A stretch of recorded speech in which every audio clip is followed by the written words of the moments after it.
July 1916, Delville Wood, northern France, and the earth itself seems to be trying to kill every living thing standing on top of it.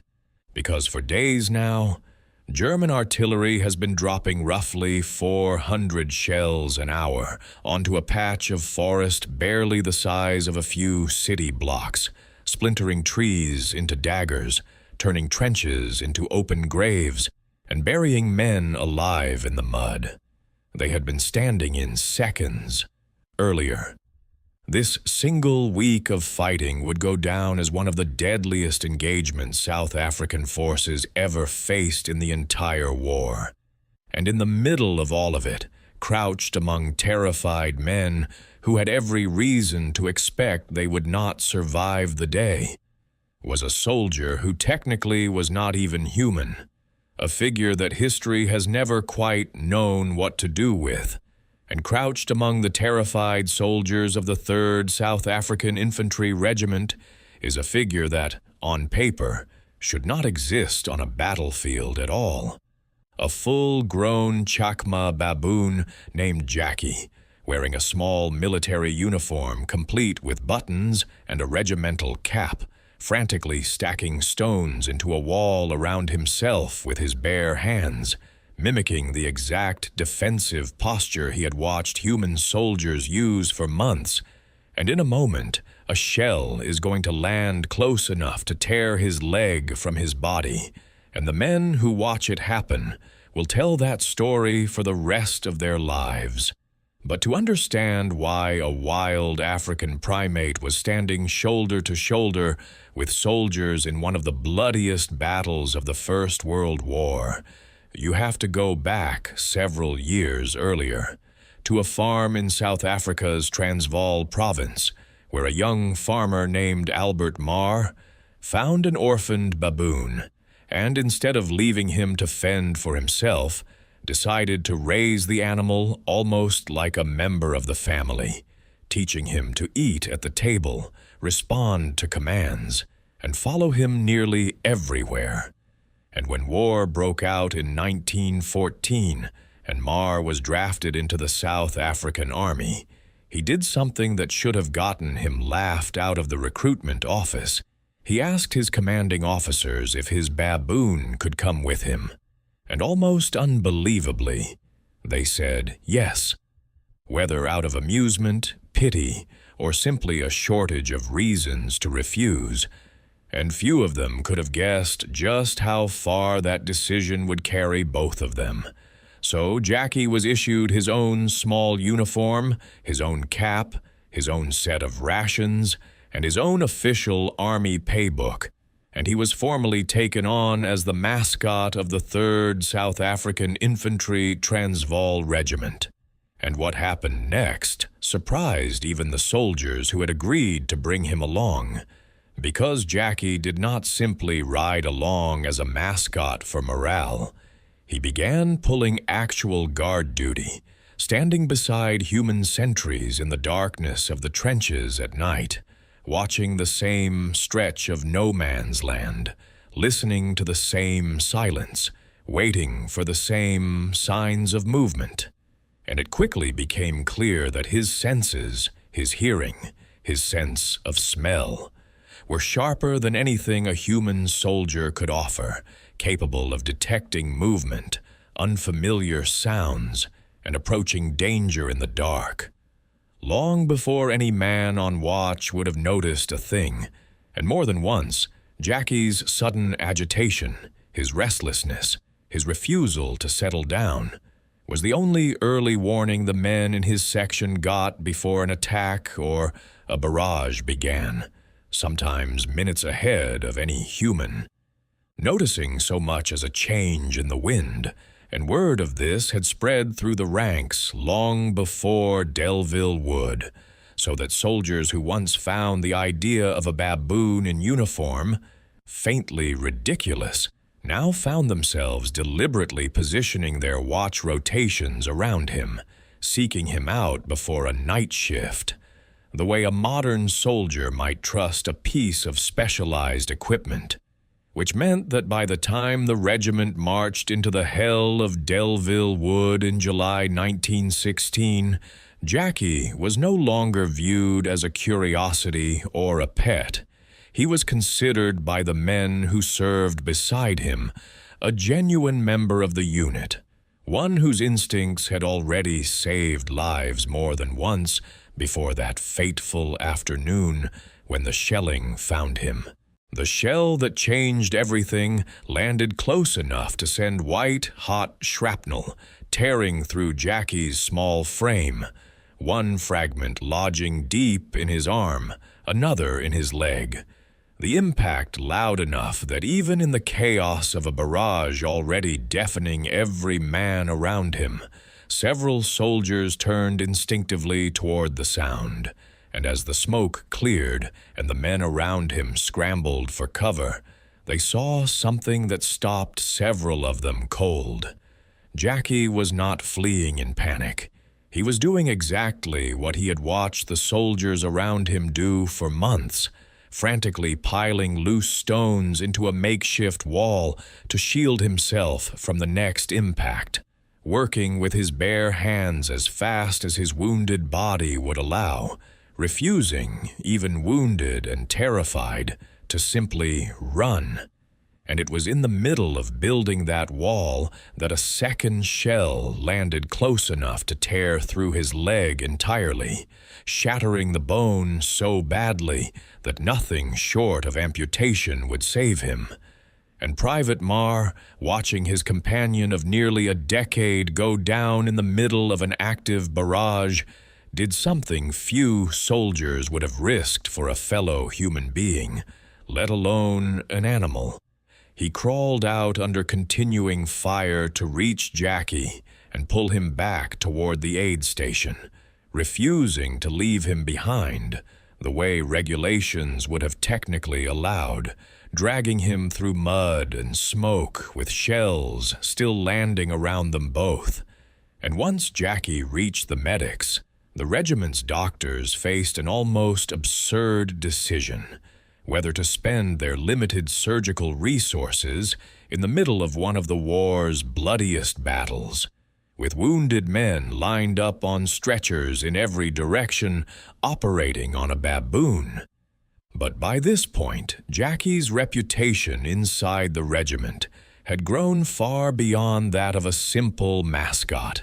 The men who had relied on his warnings during long nights on sentry duty were not about to let him die without a fight, so the surgeons went ahead, sedating him with chloroform.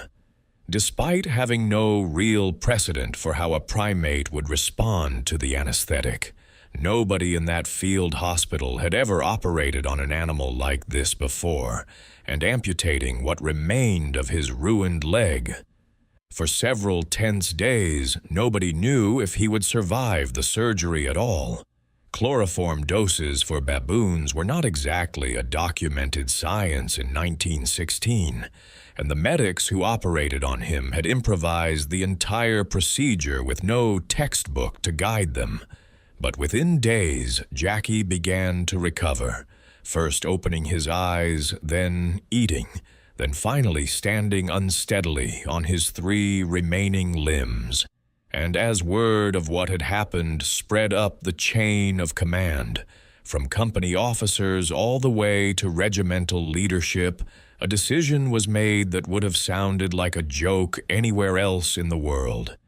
Jackie was formally awarded a medal for valor and promoted from the rank of private to corporal, making him, as far as military records show, the only baboon in modern history to hold official military rank, an honor that placed him, on paper at least, above some of the newest human recruits arriving fresh from South Africa. And while it's tempting to treat that promotion as pure sentiment, a morale-boosting gesture for war-weary troops desperate for something to smile about in the middle of a slaughter, the men who served beside him in the trenches did not see it that way at all. They had watched him detect danger in the dark before any human sentry could. They had watched him get wounded trying to protect himself, the exact way a trained soldier would, digging in, taking cover, doing everything except pick up a rifle. And to them, the rank felt less like a novelty and more like something Jackie had genuinely earned through roughly 3 years of frontline service that had already cost him blood, a limb, and had very nearly cost him his life entirely. And from that point forward, wherever Jackie went within the regiment, on his 3 remaining legs, balancing with a determination that soldiers found genuinely inspiring,